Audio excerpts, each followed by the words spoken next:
Are you ready to learn my number one strategy for raising kids who actually listen to your words and respect your boundaries without yelling or threatening or harsh punishments? Even better, you can start using it today and see results by the end of the week. We've all been there, feeling frustrated and helpless when our kids refuse to listen or behave. We try every trick in the book, from yelling to timeouts, only to find that the behavior persists. But what if I told you there's a better way? A way that not only helps your child to behave, but also builds a strong, loving relationship between you and your child. I'm Dr. Lindsay, a psychologist and mom of four, here to empower you to parent with intention and confidence using psychology-backed strategies. The truth is, parents face many challenges in maintaining discipline without yelling and resorting to harsh punishments. We feel like we need to assert our authority to show them who's boss, but this approach can actually lead to power struggles and rebellion, and even a breakdown in communication. Another challenge is the fear of being too soft or permissive, allowing our children to walk all over us. Positive discipline doesn't have to mean putting up with disrespect. Positive discipline strategies work well so much of the time, but they often fall short in the trickiest parenting moments, when your child downright refuses to do something that you've asked them to do, or when they stop doing an unwanted behavior only to immediately pick it back up again. What if we could find a balance that's firm yet loving, clear yet gentle? What if you had a strategy that could save the day in tricky parenting moments and turn them into valuable teaching moments? No more feeling confused about how to react, uneasy about losing control over the situation, or frustrated or angry, making it harder to keep your cool. I'd like to introduce you to my highly effective 3-2 thank you strategy. It's going to help you regain your sense of control, keep your cool, and teach your child to respect your words. It truly is a crucial positive discipline strategy for setting and upholding boundaries to help you parent without yelling and threatening while raising a child who respects your words. In its simplest form, 3-2 thank you is a countdown strategy. So when I was a new parent, I knew that many parents used countdowns as part of their discipline practice with their kids, and I observed everything from the standard 1, 2, 3 to 10, 9, 8, 7, 6, 5, 4, 3, 2, 1.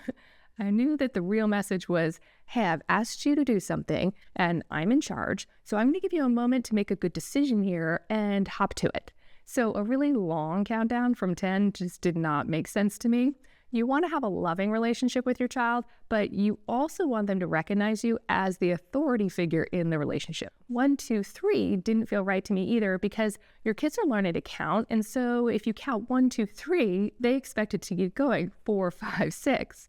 So I decided to use a countdown of 3, 2, 1 with my own children, because young kids do not yet understand negative numbers, and even 0 doesn't have a huge concept in their minds.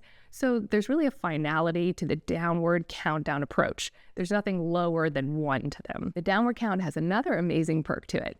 Remember, the goal is to motivate your child to make a good choice in the moment and decide to change their behavior in the way you've requested, right? So ideally, they do that after you say 3 or maybe 2. And in that case, then instead of just stopping the countdown, you can say, thank you. It rhymes with 2 and puts a positive spin on the whole interaction. And that's how 3-2 thank you was developed. Now, with babies and toddlers, you can start using this technique as soon as your child is able to move independently. Let's say that your 1-year-old crawls over to an item in your house that you don't want them to touch. You say, please put that down, please, it's fragile, or put that down, it's dangerous. They respond with a sly grin and tighten their grip.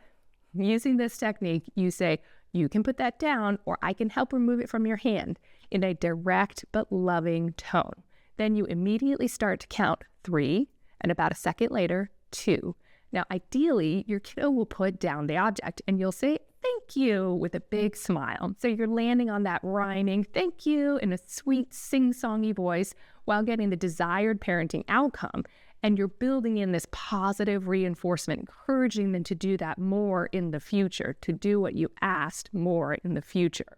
This will happen more and more over time as you consistently apply this technique. Now, if they don't put down the object, when you get to 1 in your countdown, you immediately follow through on the stated consequence of removing it from their hand. You can do this calmly and gently. It's not a power struggle. It's merely a consequence of their choice. You can follow up with saying thank you, but it's not the big fanfare that you want to reserve for when they've made the better choice of doing what you asked them to do before the countdown got to 1. If you start using 3-2 thank you with your child in the 1 to 10 age range, you can introduce 3-2 thank you the next time that you run into a tricky parenting situation. Present your toddler or your school-age kid with a choice and make it very clear what the outcome is. Like this, you would say, I asked you to give Sandra her doll back. You can either offer it to her yourself or I will help take it from you and give it to her. I'm going to count down from 3 to 2 to 1. If I get to 1 and you still have not given Sandra her doll, I will help you to do that. Do you understand? Good. 3, 2, and then hopefully you're saying, thank you. Now, it may take a few instances of counting down to 1 and consistently following up with the stated consequence before your child gets the hang of this new concept of making good choices. I love this approach, and I've seen so many parents that I coach use it effectively to quickly make dramatic improvements in their child's behavior. You can think of it as a disciplinary approach, but at its core, 3-2 thank you is all about teaching children to make good choices to help foster independence in your growing child, while also teaching younger children that ultimately you're in charge.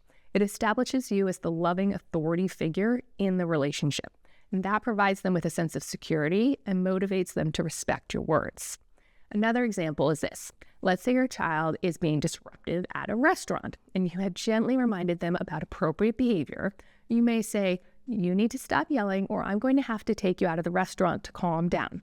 3, 2, and then hopefully that will do the trick and you'll say thank you.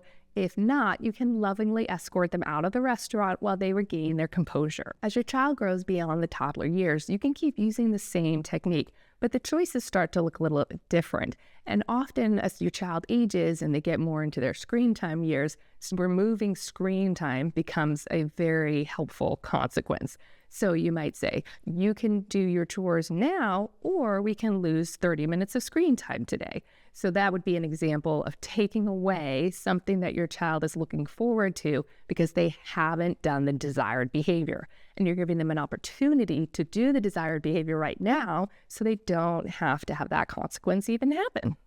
Another thing that happens as your child gets a little bit older is the consequences don't have to be quite so proximal or immediate. So like right after the event, for example, taking the child out of the restaurant or taking the toy out of their hand.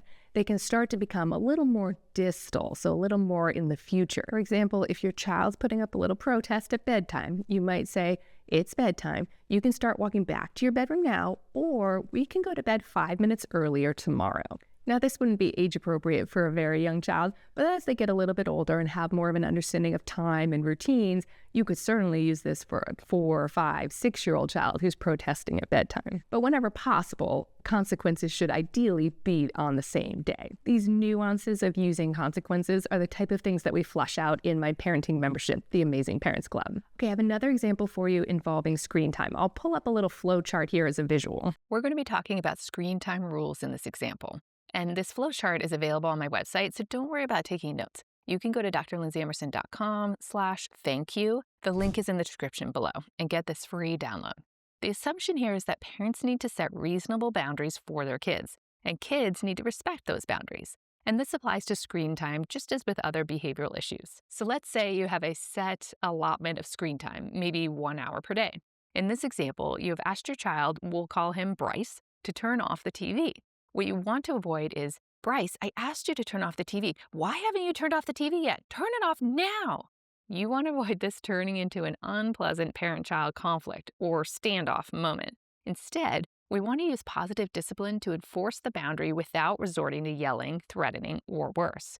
So here's the better way to handle this situation. First, you see the unwanted behavior. You've said to Bryce, okay, screen time is over, please plug in, and he does not do it right away. Next, you do the initial request in this 3-2 thank you funnel, meaning, Bryce, I asked you to turn off the TV and it is still on. Please do that now. If he responds with anything like no, not yet, etc., then you present a clear choice. You can turn off the TV now, or I can help you to do that. And then you start counting 3, 2, and if you reach 1, you reach for the remote and turn off the TV. This helps to prevent drawn-out power struggles. And importantly, it gives your child the chance to make the better choice and turn off the TV themselves. So if they do turn off the TV after 3 or 2, but before you get to 1, then you say, "Thank you." And maybe you give them a high five to really lay on a lot of positive reinforcement to encourage more of that good behavior in the future. The next time you ask, they'll be much more likely to turn the TV off themselves because they know that when you start counting, this is not a time for them to try to stand their ground. You mean business. You're serious about this happening, and you're going to follow through and make that happen. So there's really no point in putting up a fight. I love the visual of the girl here because it shows that she's starting to learn to make better choices. Now, when you head to drlindsayemmerson.com/thankyou and download your copy of the flowchart, you're going to see 6 important tips for effectively using the 3-2 thank you strategy. These are really important to make this strategy work well for your family. So I hope you grab that freebie. I would include them all in this video, but I know from looking at my analytics that most of my viewers prefer videos a little shorter than even this one has gotten. So I'll wrap up by sharing just one of those 6 tips. Only use this strategy during standoff moments when your child is not responding to your request. 3-2 thank you is one of my most powerful parenting strategies to help kids learn to make good choices in a loving but firm way. But this should not be your primary discipline strategy. There are a lot of foundational positive parenting strategies that involve effectively communicating with your child to prevent standoff situations from even arising.